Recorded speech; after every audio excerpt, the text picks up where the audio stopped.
মুসনাদে আহমদ ইবনে হাম্বলের হাদিস, চমৎকার একটা ঘটনা। কানগুলো খরগোশের কানের মতো খাড়া করে শোনে। আল্লাহ রাসূল সাল্লাল্লাহু আলাইহি ওয়াসাল্লাম কোন একটা মজলিসে একজন আনসারী সাহাবীর ব্যাপারে ঘোষণা দিল, বলল এখন যে সাহাবী এসে বসবে সে সাহাবী জান্নাতি। আনসারী সাহাবী এসে বসল, সবাই তো অবাক, আমাদের কারো ব্যাপারে বিশ্বনবী এই কথা বলল না, এই আনসারী সাহাবী জান্নাতি। আবার কয়েকদিন পরে আরেকটা মজলিসে বিশ্বনবী আবার ঘোষণা দিলেন, এই মুহূর্তে এমন একজন সাহাবী এসে এখানে বসবে, এই সাহাবীটা জান্নাতি।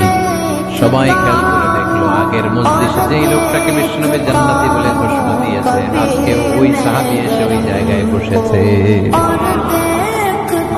তৃতীয় দিন আবার বিশ্বনবী বললেন, এখন একজন সাহাবী এখানে এসে বসবে, সে জান্নাতি। সবাই খেয়াল করে দেখলো, ওই সাহাবীটাই আবার এসে বসেছে।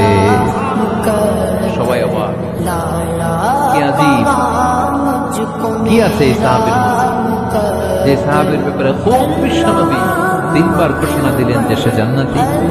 সবচেয়ে বেশি অবাক হয়েছিলেন সাইয়েদনা আব্দুল্লাহ ইবনে আমর ইবনে আল-আস। মনে মনে ভাবলেন, এটা তো চারটেখানে কোনো কথা না, বিশ্বনবীর অ্যানাউন্সমেন্ট। দুনিয়ার বুকে বিশ্বনবী তিনবার এই আনসারী সাহাবীকে জান্নাতি বলে ঘোষণা দিয়েছেন। নিশ্চয়ই এই সাহাবীর এমন বিশেষ কোন আমল আছে, এমন বিশেষত্ব আছে যেটা আমাদের মধ্যে নেই। যেমন করেই হোক এই সাহাবীর ভেতরের সব খবর আমার জানতে হবে। সাইয়েদনা আব্দুল্লাহ ইবনে আমর ইবনে আল-আস একবার পরিকল্পনা করে ওই সাহাবীর বাড়িতে চলে গেলেন। যে বললেন, ভাই আমার আব্বার সাথে কয়েকদিন ধরে ঝগড়া, আমার ঘরে থাকতে মন যাচ্ছে না, তোমার বাসায় মেহমান হয়ে এসেছি, যদি তুমি অনুমতি দাও তোমার বাড়িতে 3 দিন মেহমান হয়ে আমি থাকতে চাই। কয়দিন? শুনতেছেন?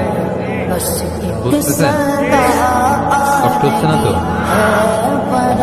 ওই আনসারী সাহাবী বলে, আহলান ওয়া সাহলান, খোশ আমদেদ, এ আমার সৌভাগ্য, আমার মেহমান হয়ে আপনি থাকবেন, আসেন আমার ঘরে থাকেন, এই ঘরে আমি থাকি, আর এই ঘরটা মেহমান হিসেবে আপনারে দিয়ে দিলাম, থাকেন। এবার আব্দুল্লাহ ইবনে আমর ইবনে আল-আস খুব ভালোভাবে ফলো করতে লাগলেন, কখন এই আনসারী সাহাবী কি করে।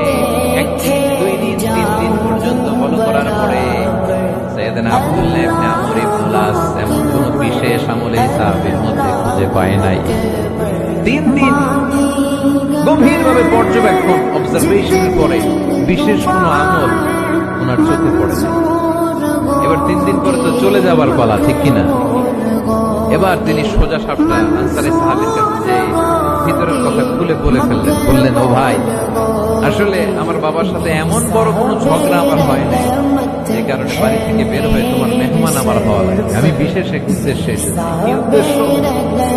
আব্দুল্লাহ ইবনে আমর ইবনে আল-আস বলতে আরম্ভ করলেন, আমরা খেয়াল করেছি 3টা মজলিসে বিষ্ণু ইসলাম তোমাকে জান্নাতি বলে ঘোষণা করেছে, তাই আমি জানার জন্য এসেছি তুমি এমন কি আমল করো যে কারণে বিষ্ণু ঘোষণা দিলেন যে তুমি জান্নাতি।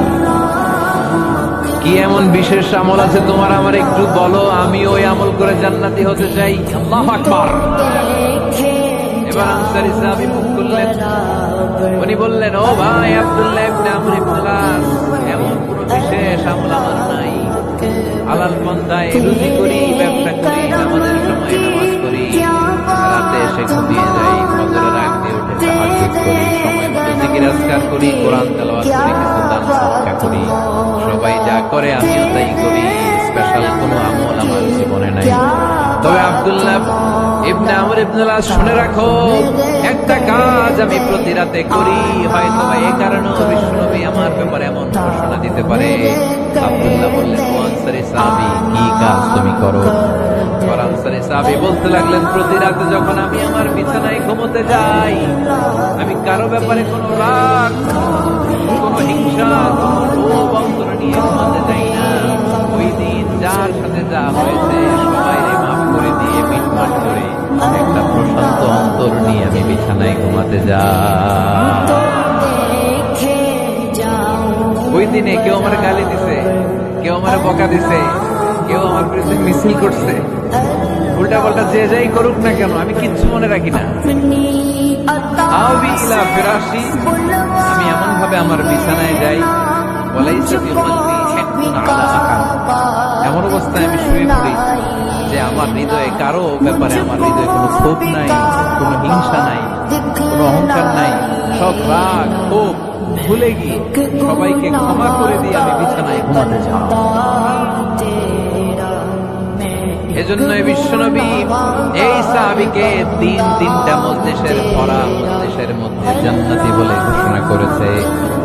এই হাদিস থেকে শিক্ষা হলো, আমরাও যদি প্রতি রাতে বিছানায় ঘুমোতে যাওয়ার আগে সবাই মাফ করে দিয়ে মনের যত ক্ষোভ জ্বালা যন্ত্রণা আছে সব ভুলে যে বিছানায় ঘুমাতে পারি, সাহাবীর মতো আমাদেরকেও জান্নাতি হিসেবে কবুল করবে কে?